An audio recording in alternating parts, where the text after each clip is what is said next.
who continue to bring us. The folks behind CHIditarod. Give it up for Liz and Devin Breen, everyone. Thank you. A picture is worth 1,000 words. A video is worth 1,000,000. We're going to start it out with a real quick video.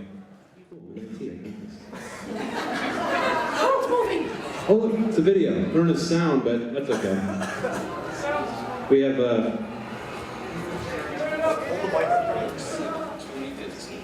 1,000 people dressed in costume were pushed shopping carts through the frozen streets of Chicago in the name of charity, prizes, and glory. This is CHIditarod. Can you hear it? Oh yeah. CHIditarod is street pageantry at its best. That's the secret challenge spot, by the way.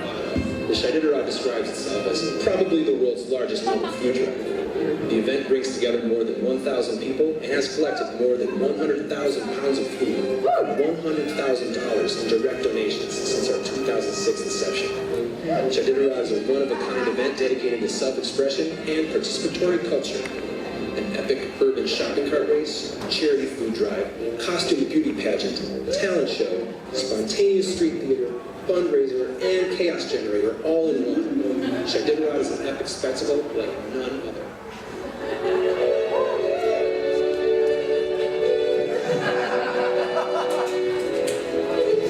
Ladies and gentlemen, please clear the streets. The racers are about to come out of the gates. I welcome you to CHIditarod 10.1. 3, 2, 1, march!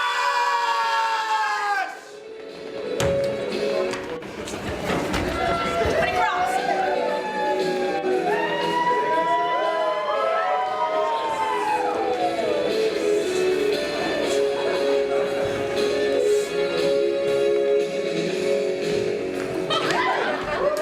All right. That's our super sweet intro.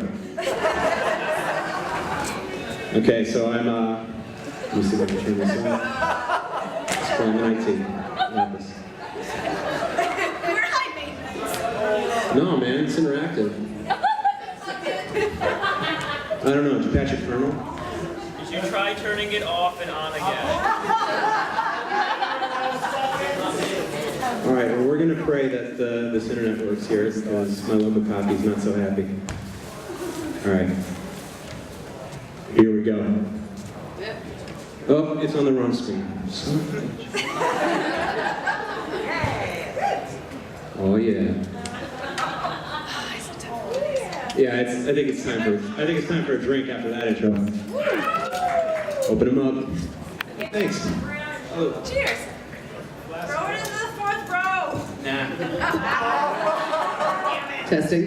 All right. I think we're ready. We're ready to start this presentation. Thank you. Thank you very much for all that patience.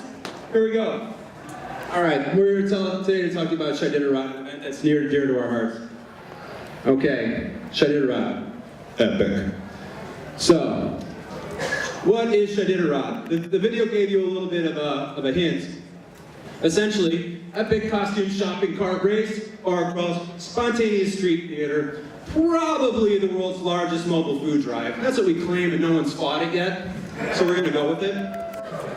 It's a big fundraiser for our foundation. Beauty pageant, talent show, chaos generator, etc., are all wrapped up into one. It's nuts. It is also a whole platform for radical self-reliance. You have to bring your own cart, you have to bring your own food, and you have to worry about the weather. You also, a platform for radical self-expression, all your flair, all your costumes, all your themes, and it's a leave no trace event. Right. That's all. Good. Oh. Hello? Yeah. Nice. Oh, check it out. Genesis. How did this thing all start? Okay, how does this all start? Well, in 2005, my roommate, Megan Rutigliano, and I decided to go to this thing called Burning Man. You guys might know Meg. She's a near and dear friend. Yeah, I like my shades in this picture. Okay, next. All right, so I came back from Burning Man. I'm super excited. I'm bursting with creativity. I gotta do something. What am I gonna do? So I joined the Burning Man Chicago list. I started to meet a couple people, but still I don't have anything, and nothing clicks. And then I see this random post about this thing in New York City called the CHIditarod, where these idiots, self-proclaimed, dress up, grab shopping carts, and run around and do a costume bar crawl. And I'm like, that sounds like a blast, and sounds like super creative. The problem is that a bunch of them were getting arrested. Kind of like critical mass in New York, tons of arrests all the time. So we figured, well, how can we do this crazy, awesome event and not get arrested? Do it for charity! Yeah! Awesome! It's really hard to arrest somebody who's helping people in need, okay? Right? It is! So in producing this event for charity and having a lot of fun, the first thing that we did was reach out to a whole group of burners. Why? Because burners are rad. Burners are excited, they're motivated, and they love to volunteer. But this is years ago in Chicago.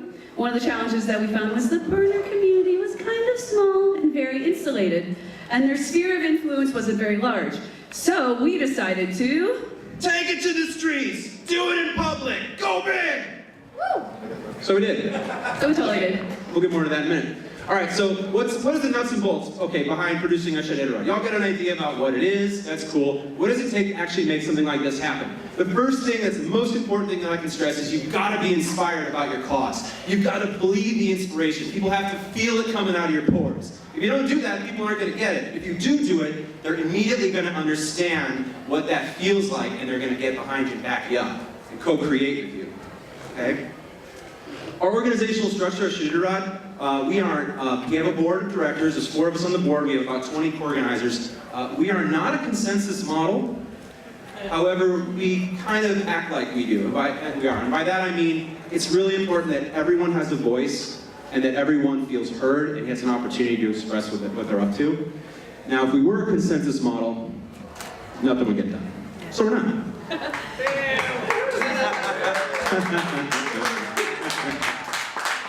One of the things that CHIditarod is really founded on is that we have a strong team of people. There's 20 of us, as Devin mentioned, but we've also been very selective about who this team is. While everyone wants to volunteer and help, there are only a few who can rise to the challenge of being a big organizer of such a strong event and being able to juggle all the balls that happen.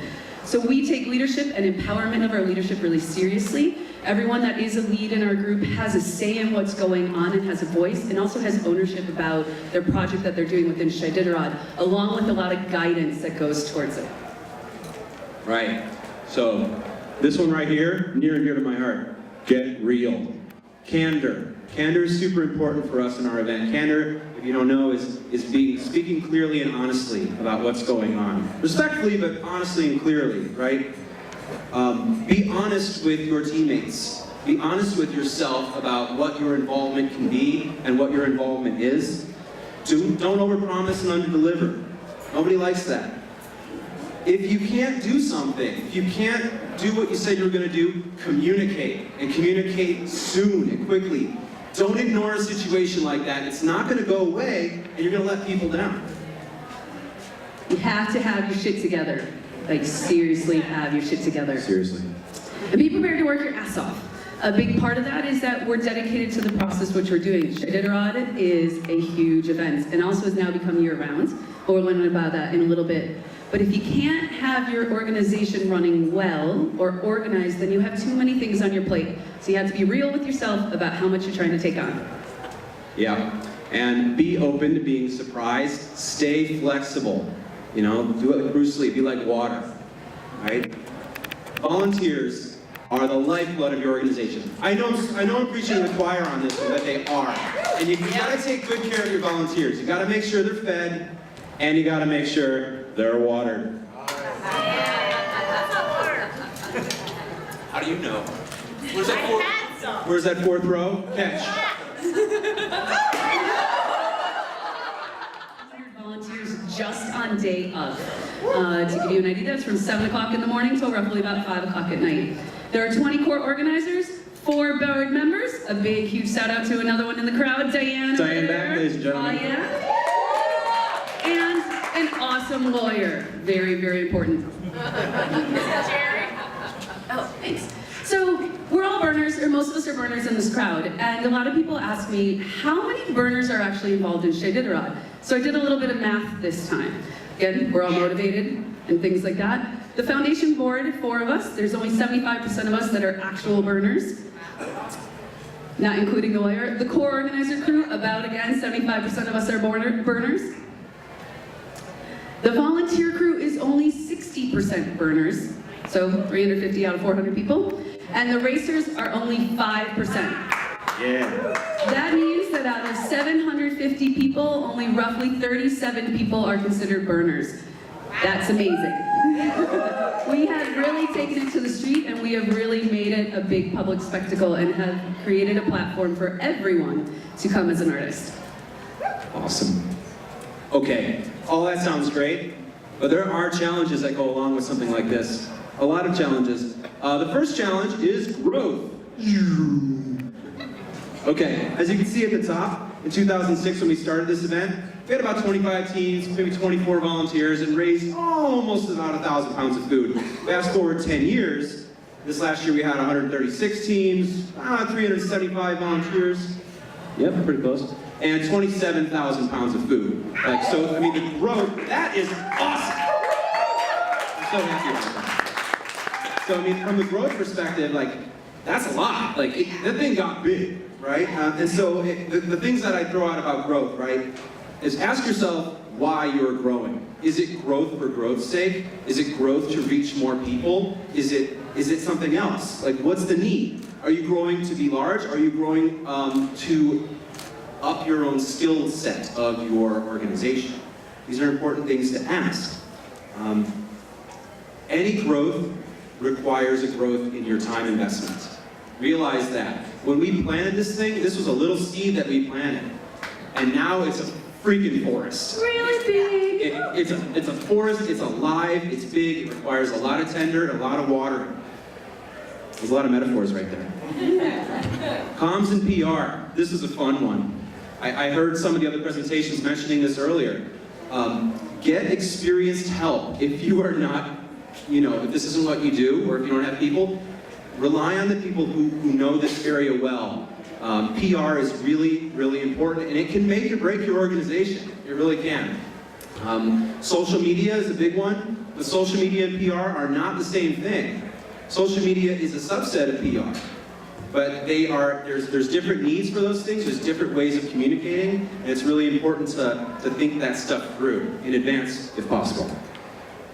All right, so take chances, but don't be stupid. I really like this one. CHIditarod wouldn't be here if we didn't take a chance and go, all right, this might end up really bad for us, but hey, whatever. Small example, in 2008, CHIditarod had jumped from 36 teams to 75 teams, and we were starting in this parking lot off a busy street in Chicago, when the police sergeant shows up and he's like, "Who's in charge here?" And I was like, okay, all right, here we go. That's me. I raised my hand up, and at that moment it's like, well, this whole thing is a chance. I'm taking a chance. I got to step up here. I went and talked to the sergeant. I said, look, Sarge, we're going to have everybody out of this parking lot within 15 minutes. Trust me. The don't be stupid part is that I wasn't drunk, right? Like, sure, it was a bar crawl. You got to have your shit together to make this sort of stuff happen. So take chances. Don't be stupid about it. Comfort levels and permits. This is a big one. It's inevitable that as your event grows, if it starts out underground, it's eventually going to get to a position where everybody knows about it and everybody wants to be involved, which is a really cool problem to have, right? It's really cool. Where's my thing? I'll just talk up and cup, it's fine. Comfort levels, eventually you're going to need a permit if you do something like this, right? And when you go in to talk to the elected city officials and the police commander about having a permit, it's all about their comfort level. You got to know who your audience is, and you got to speak to your audience. And it's best if you go in there not looking like, you might want to leave your pink elephant hat at home for that. I love pink elephant hats. They have a place, but recognize who you're talking to and what your goal is here. Over time, people will begin to see things your way. But you've got to take it in steps where come Monday morning, those elected officials aren't going to be looking bad from their boss saying, what the fuck just happened and I saw this craziness, it was nuts, what happened? That's what you don't want, because that will shut down your progress like this. And is it really worth it to wear that pink hat for that moment? No, it's not. Legal issues. They might come up. A couple years ago, CHIditarod received a cease and desist letter from an interested party up to the north. We'll leave it at that. The key there is make sure you've got your legal ducks in a row. Make sure you don't speak too much off the cuff. Like, take things slow. Don't react. Have a good lawyer. It'll work out. Trust me. I promise. Who was it? We'll just leave that one unnamed, but you can take a guess. The default worldview, CHIditarod, it faced its largest challenge ever this year, where we had a team show up, and CHIditarod's all about embodying a character, and we had a team show up this year that decided to take on the role of being two African-American celebrities, and this team is white.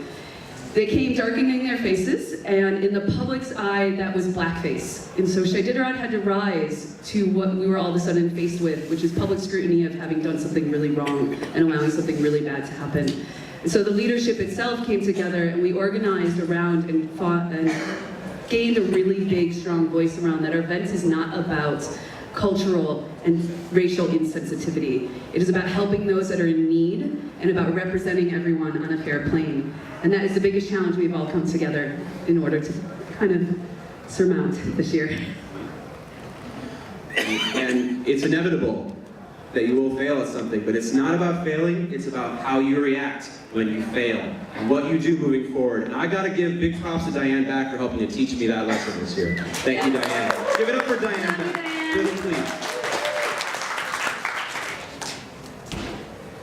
Cool, so all this, great, the results, what happens? Oh my God, look at these pictures, check it out. So CHIditarod is really an empty slate. Like, we ask our teams to bring their best and to bring it hard and to embody some crazy theme and to come out and to just own it big, right? And what this has become like an artist generator, where we have experienced artistic professionals. Some work for the scene shop at Steppenwolf Theater. They're amazing. But then we also have a whole bunch of people, everyday people, default people, who come out and who stretch these creative muscles and bring something insane to CHIditarod. And they come back year after year. Another big result of CHIditarod, which started 10 years ago, is we started a foundation, an official 501c3. And this was purely because racers came to us and said, we don't want to just raise food, we also want to raise money in order to help those that are in need. And we were like, okay, sure. So this little spark of interest all of a sudden has formed now a foundation that at this point has given away $45,000 in grants. Awesome. The grants specifically are going to very small non-for-profits who aren't able to get really large corporate funding, all along the lines of fighting hunger in creative ways. So that might be a community garden, it might be a food pantry that's looking outside the box of just handing out food and wants to start programs, or it's even programming within schools for adults and children about how to do healthy eating and around the idea of nutrition. So all of that was also in addition to this idea of doing this big food drive. So as we showed before, CHIditarod has raised over 100,000 pounds of food.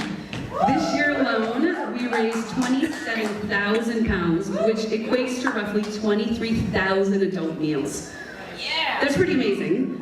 We now keep open food pantries, and we are the single largest single-day food donator in all of Chicago. Yeah.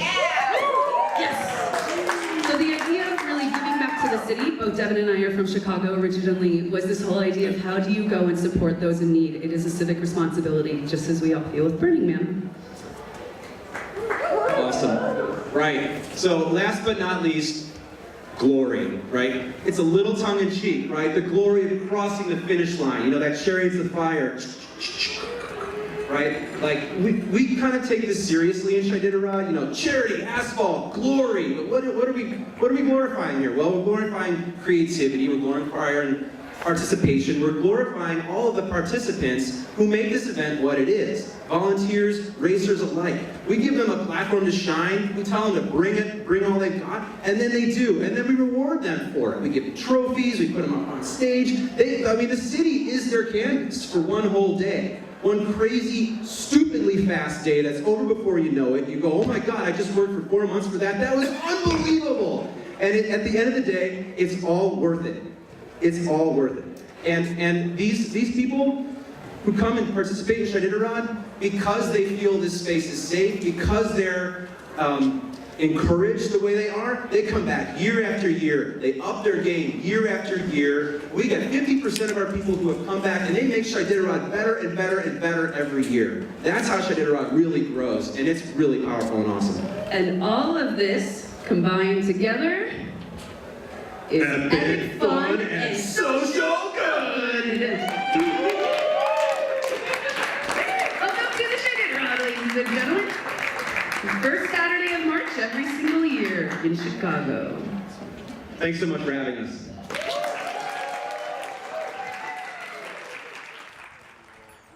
So a hug would be like, wanna hug me? No, yeah. Can you just like slightly like that? I have to No, interject. It's right here.